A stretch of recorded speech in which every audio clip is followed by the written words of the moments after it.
Hello Zimbabwe, welcome to our podcast in commemoration of the 16 Days of Activism against Gender-Based Violence, being brought to you by PADA Platform in collaboration with the Civil Rights Defenders. My name is Bridget Mbondiani.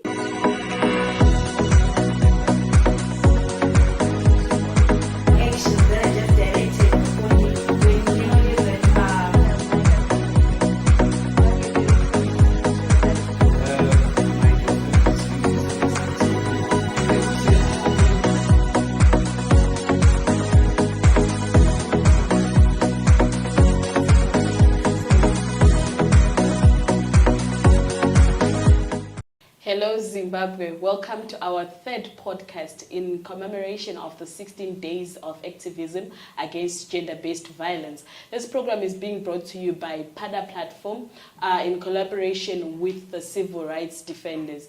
My name is Bridget Mbondiani and I'm your host today. And in the studio today, I'm being joined by Brendan. Brendan, may you please briefly introduce yourself? Thank you very much for having me here. So as she said, my name is Brendan Mlochwa, all the way from Plumtree Town, Matebele South. So I'm just here to, talk about things that are affecting people. And I'm just very much happy for the exposure to be here. Thank you. Thank you very much. Interesting, Brendan. So let's kickstart this. Brendan, what do you understand from the term GBV, gender-based violence? What would you say about it? Well, gender-based violence, I feel it's a very sensitive matter when it comes to the male sector as well. Because we've had so many activists who talk about the feminine side. But what about the male side of the story? It's never heard, and everyone's cries are just swallowed up. So gender-based violence, I feel it's that platform which either given by the society or religious matters, whereby the feminine side is taken into consideration and while putting pressure on the males. Okay. So, according to you, could you demarcate who are victims or who are perpetrators, or we are all victims and perpetrators? Well, I feel that we're both victims and perpetrators, in the sense that you can get a male person being a victim in the sense whereby either in a relationship, in a household setup, or maybe even at work, because GBV, it's something that happens everywhere, but people tend to just throw it under the carpet. Okay, and how can also women be victims of GBV? I understand you've brought out the side of the males. Yes.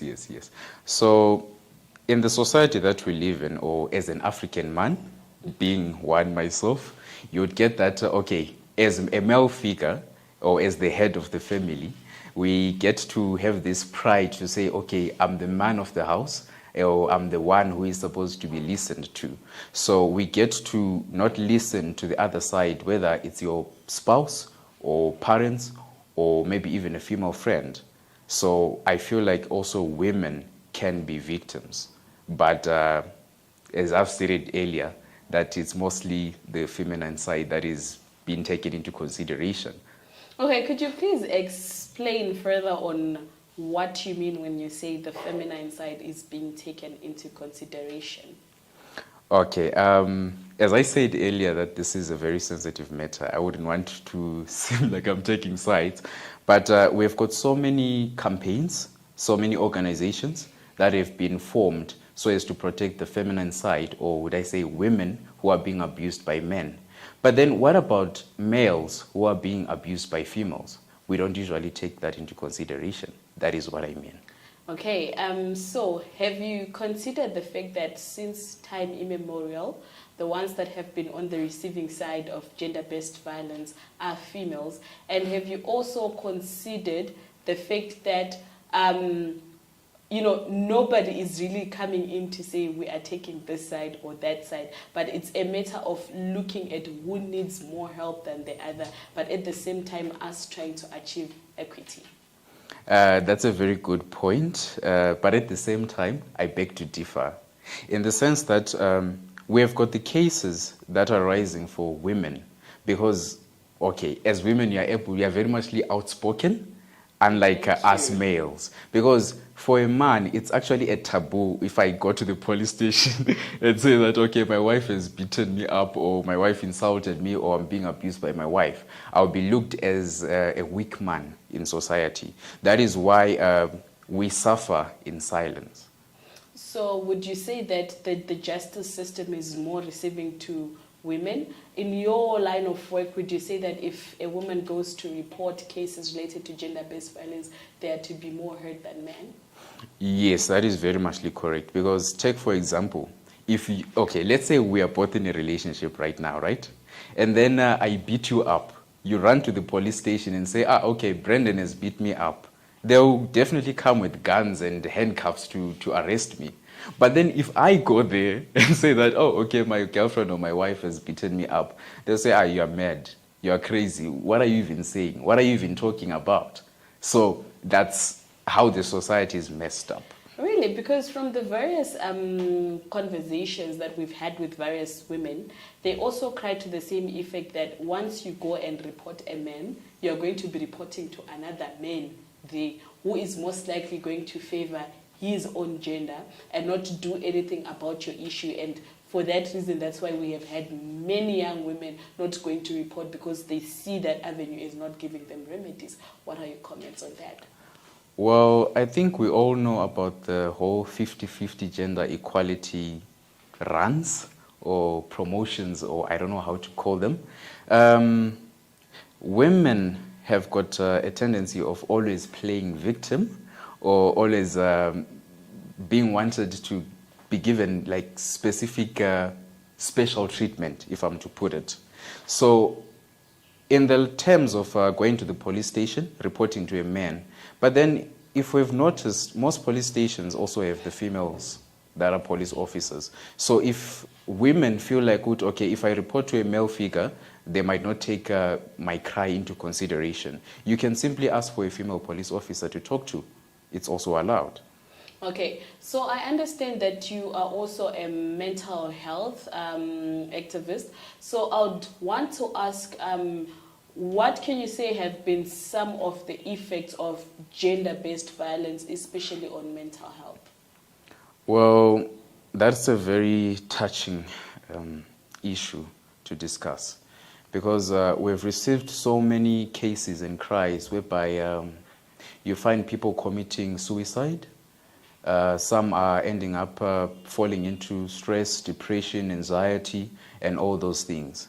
And when you experience, or when you're exposed to gender-based violence, or maybe let's say both the male and females, they get to be stressed out, they get to not work and live up to their full potential. So it can also mess up with your whole life. Let's say, for example, how you socialize a child.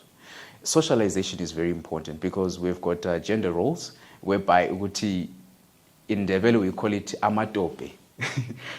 so whereby kids, when they're growing up, they learn from what they're seeing at home. So mentally, if we do not protect the young generation or the new generation from what is happening at home or what is happening in the outside place, we can get an instance whereby we've got mentally messed up people. Even in terms of leaders, they'll be abusive, they'll be corrupt, there'll be a whole lot of messed up stuff.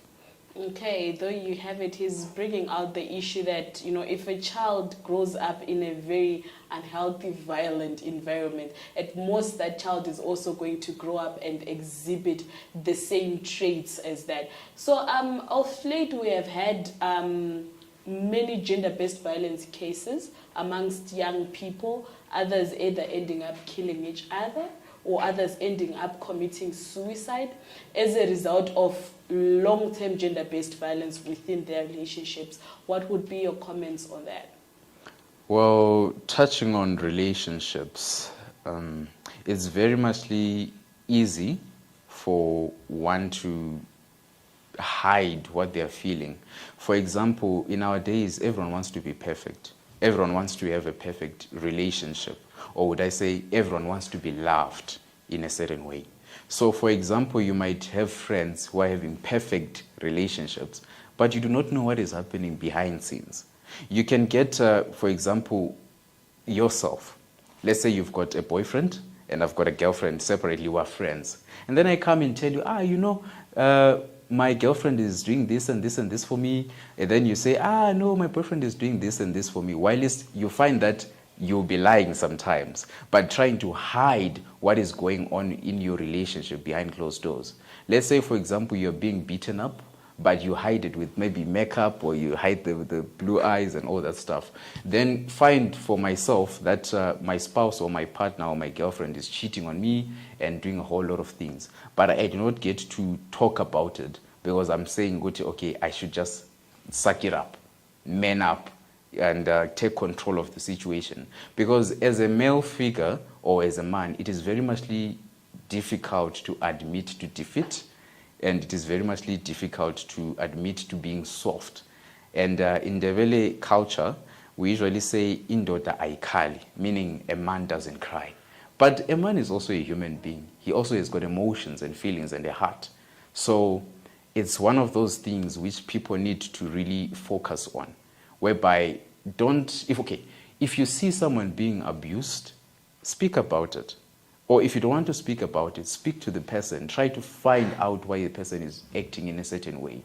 And also to add on, there's another certain trait that we usually notice within people. If you find people who are very much insecure, violent, and maybe verbally abstract, you'll find that they've been coming from a toxic past, which has messed up with their mind. They feel like every person that they're meeting is just going to hurt them the same way that they've been hurt previously, and that is not good. Okay, interesting issues he's bringing out there. I especially like the point whereby you said when you see somebody, behaving in a certain way that you don't understand, that seems to be giving you signs and symptoms of one who is being abused, try to talk to them, try to get to them so that you offer them help whilst it's still early, so that we avoid having, these very, very scary cases of gender-based violence where you literally hear that someone or at the end of the day, this person murdered up their partner because of gender-based violence. So, what would you say are some of the solutions, some of the things that we can collectively do in order for us to end gender-based violence? Well, I would like to first applaud the government and NGOs for the work of bringing up structures whereby people can call like helplines and stuff like that. But at the same time, it's just not enough. For community leaders, let's say chiefs, elders and stuff like that, they should be able to identify, because you cannot solve a problem without first identifying it. And for you to identify a problem, you need to know the source of it. So what I'm just simply saying is, from all the things, let's say for example, on the mental side of things, it's very much complicated to rewire a human being's mind for them to forget what they've actually undergone. But it needs intensive care, whereby someone who is going to be emotionally available, someone who's going to guide them through the healing process. Because for anything to happen, one has to heal. Because we might set up organizations, give them funds, give them money, give them everything, but if the person hasn't healed mentally from what they've actually experienced, nothing is going to come out. Okay, interesting. There you have it. He is expressing that we should actually show enough care to ensure that one heals from their past experiences. And I think this is a call even to communities out there that do not subject, young children to these violent scenes, because you are instilling in them a certain mental element that will totally change their lives when they grow up. And this is a call to even both young boys, young girls, that, we should not expose these youngsters to violent scenarios, to gender-based violence. Be it your mother and father in the house, try to always make sure that the environment that you are raising your children is actually very safe, so that they equally also grow up being very responsible partners to their spouses and also to their friends and to everyone around them. Brendan, what would be your last remarks as we wrap up? Well, I would like to say that it's a request, actually, to say, can the government, communities, and people out there assist in bringing up children in a proper way? Because it all begins with the child. Because, okay, fine, we may try to fix the adults, but the adults will grow up and they'll die. The next generation is going to be led by these youngsters. For example, what they watch on television, some content is too violent. And if the child is seeing that, okay, mom and dad are actually watching this, they're enjoying people fighting and all that stuff and laughing to it, they'll actually do it as well. So there's a game that white people will say, monkey see, monkey do. Okay. What you see is what you do. And what you've seen is what you're going to act upon. So let's also look at the content that we expose people to. Let's also try to join hands in helping those who are in need of emotional support, because it all comes with being intrinsic than extrinsic. That's all that I can say. Okay, interesting. It's fun how you actually bring out another very interesting concept in your closing remarks. You know about even the content that we are watching on televisions, even on our phones in this digital era. We should also be very mindful of how we are using these tools, because it's either you are being a perpetrator or you are instilling perpetrative minds within a person, within your child, or you are just using it not for the right purposes. And hence, we should always be watchful and be on guard when we are using our digital devices or when you are watching certain content on certain platforms. This was very, very interesting having you, Brendan. Thank you very much. This is from us, Pada Platform. Thank you.